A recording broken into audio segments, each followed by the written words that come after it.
Under the World came in 2018. So why is such a long gap between albums? Yeah, there's maybe a few reasons. One of the reasons is we took some time to like make sure that we always want every album to be better than the last one.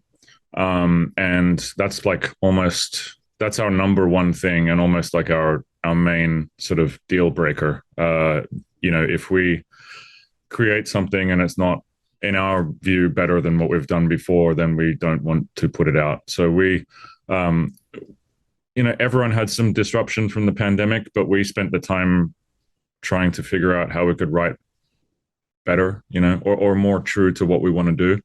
We actually recorded 20 songs and produced them and by the end of 2022, we decided that they weren't up to the standard that we wanted to have everything be. So we decided to actually we contacted Billy Howardell. He was a friend of ours at the time, but we started talking to him about how he could help us elevate things.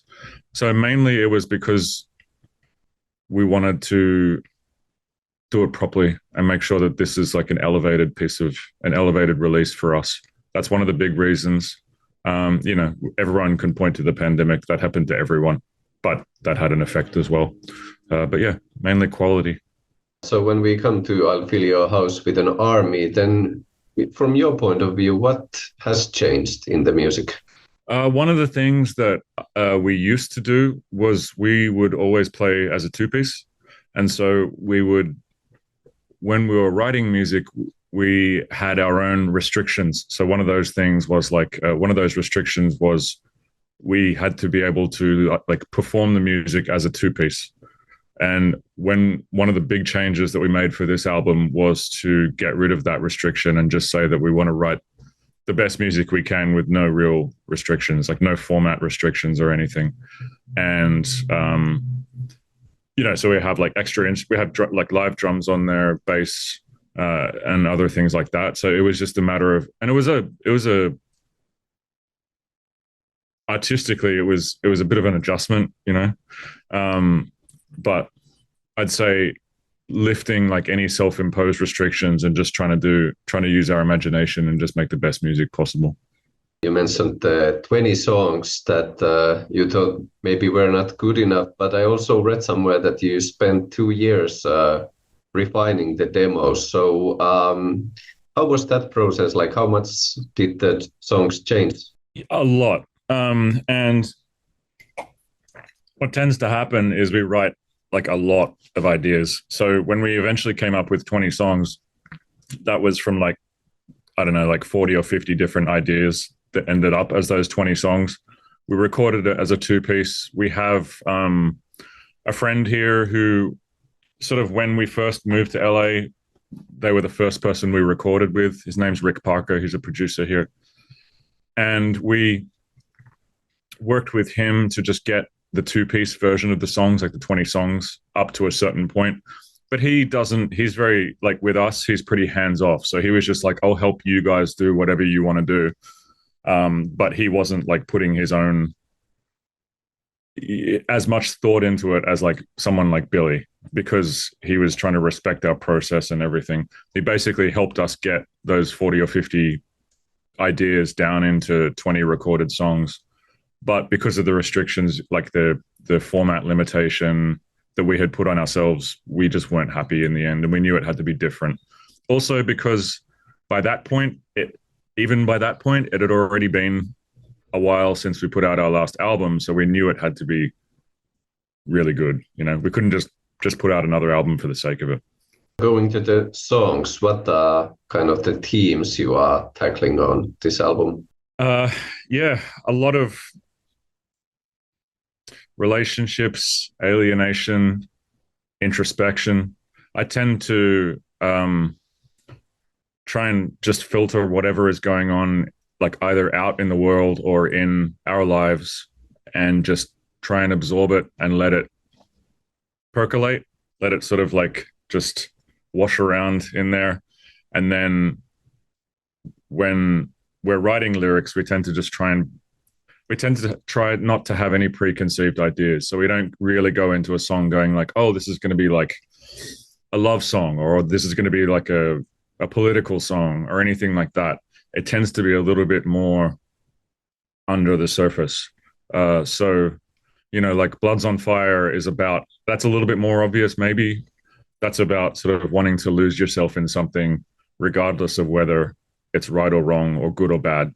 And that song was the first single we released. And by that point, we were so we were so sick of standing still and so eager to get everything out there that we just wanted to, like, that's where the lyrics for that song came from. Like, we wanted to just throw ourselves into something, whether it's right or wrong, not right or wrong, good or bad, no value judgment, just throw yourself into something. um there are other songs, there's a lot of lyrics on the album that come from, I suppose you could call them love songs. Like they explore all that kind of stuff. Um, just going inside ourselves and trying to unearth certain feelings and put them into words that aren't.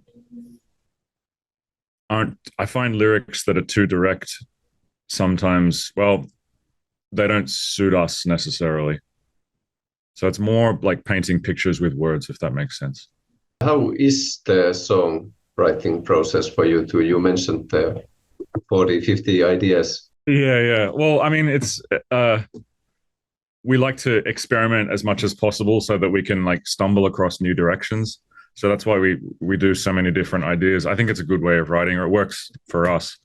Um, but we tend to do like the instrumentals first and put down a feeling. And generally, like, once you get an idea and then you step away and then you come back and you've like forgotten what you did, then you can listen to it as a listener because you've forgotten, right? So it's new to you. So I think that's really important, is to like spend the first half of the process just experimenting with no expectations, no editing, no judgment, no nothing like that. Just experimenting, doing whatever you feel, just following an urge or an instinct, or just without inhibition, and then step away, work on something else, come back. And generally, when you come back, it's like obvious within 1 second whether the idea is worth pursuing any further or not. If it is, there'll be something in it that just makes you like come to life. You just go, oh, I need, that's giving me this feeling. I need to chase that feeling. Once you start chasing the feeling, you don't even need to think. You're just following, you're reacting to what's there and facilitating it and allowing it to become what it needs to be. So it's like the first half of the process for us is very experimental. And we step away, come back, and then it's like, oh, it's like the idea grabs you by the hand and starts running, and all you have to do is keep up. And the lyrics, they often come at the end of the process, and that's a thing. I like to leave the lyrics for as long as possible so that the song kind of like, so the song has time to tell you what it should be about. And sometimes you just have to be open and not try too hard and let it guide you. And that's what it's like for us. With this in mind, like, what's the feeling or feelings you would like people to have when, listening to this album? I would like them to have whatever it means to them. Like it's not up to me to say what they should feel when they're listening to it. We had certain feelings when we made the music. Sometimes there's many different feelings in one song, or sometimes the song is about one thing, but it's not up to us to tell people what they should feel. I want people, when they hear it, I want it to be whatever it should be, whatever it needs to be for them.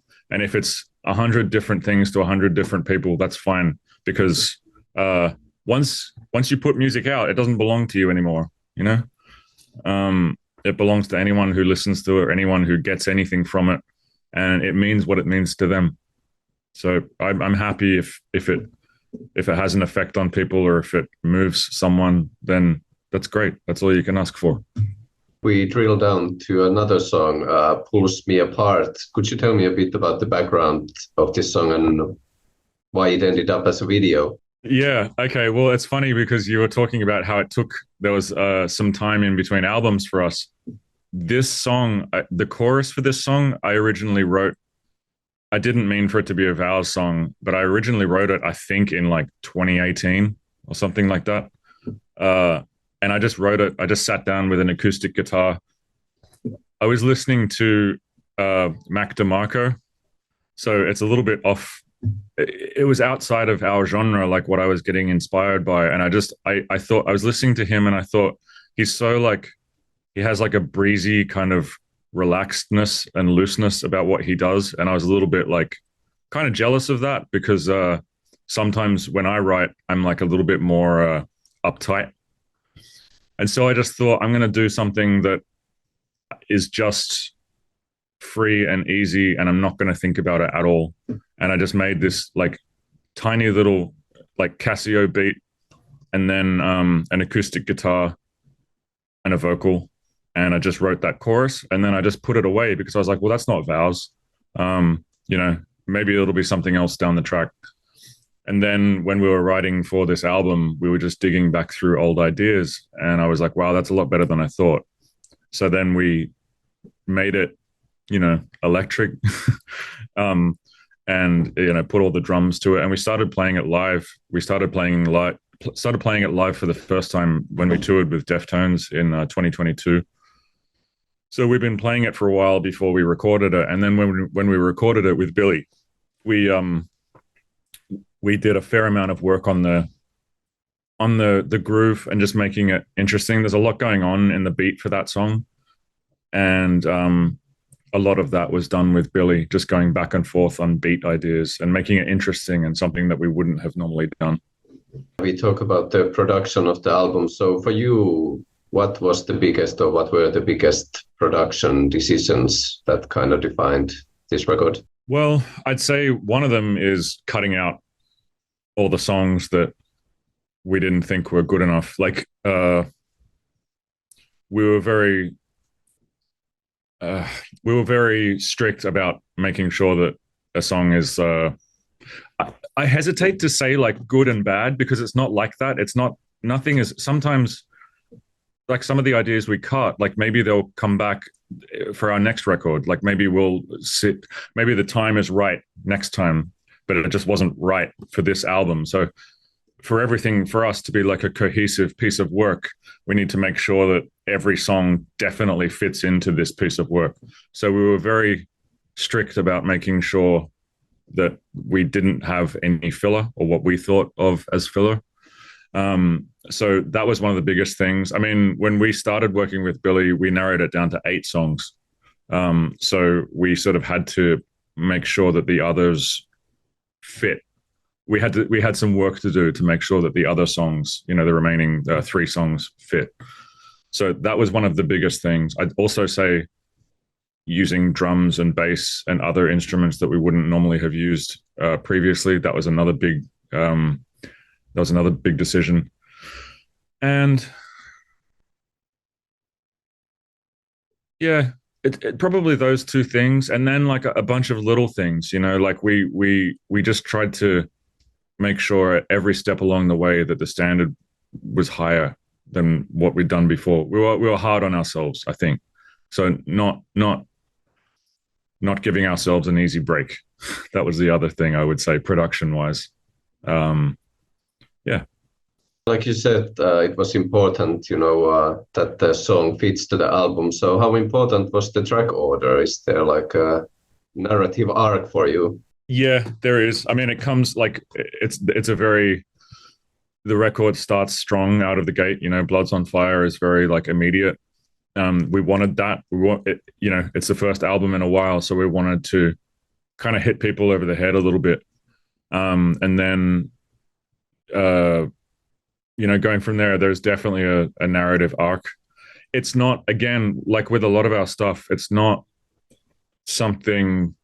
It's something we feel more than we think, if that makes sense. So with the track order, you have to, just like writing for me, I find I'm trying to quiet the voices in my head, like silence, like mental silence. I can just look at the songs and go, and it just kind of creates itself.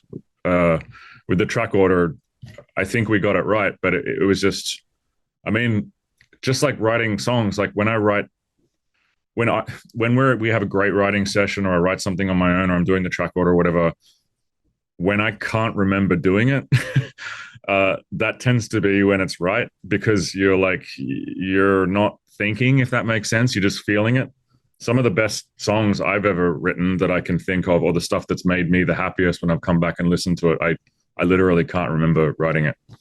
You said about the lyrics that they always come last when you are writing songs. For you, what are kind of or what is the most important lyric on this album, or the heaviest lyric for you?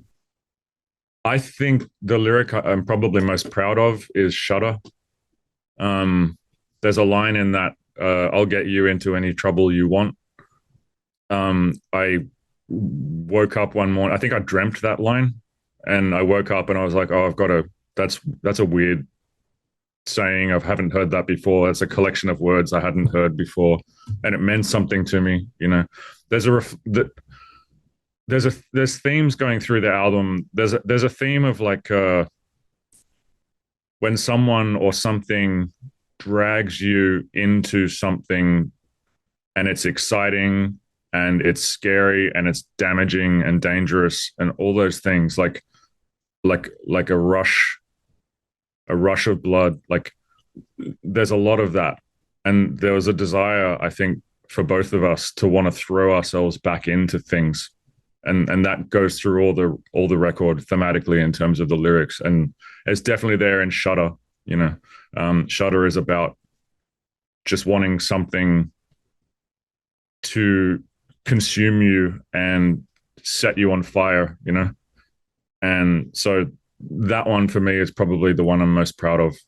And also it's a good story, because I dreamt one of the lyrics and everything kind of went from there, so I feel like it came from subconscious. You also mentioned the genre, how much they can hold meaning, but what does 2025, of course, soon ending, so what does death pop mean to you at the moment? Death pop, it's pop music, but that's essentially what we do. Like, we like pop music, essentially that's what it is. But the death part is just everything that is kind of everything about life that's outside of normal, anything extreme, anything that makes you feel alive. I know it's death, but like, death is like, it's part of life, and it's part of the extremes of life. You can't talk about death without talking about things, certain emotions and what's important in life. And if you're bringing death into life and you're looking at death, you forget about what's not important, and all that's left is the vitality of life. So we knew that we're pop music, but the death part is just like, get rid of everything that's not important. It's just the vitality and the extremity of life in music. That's, for us, that's what it means.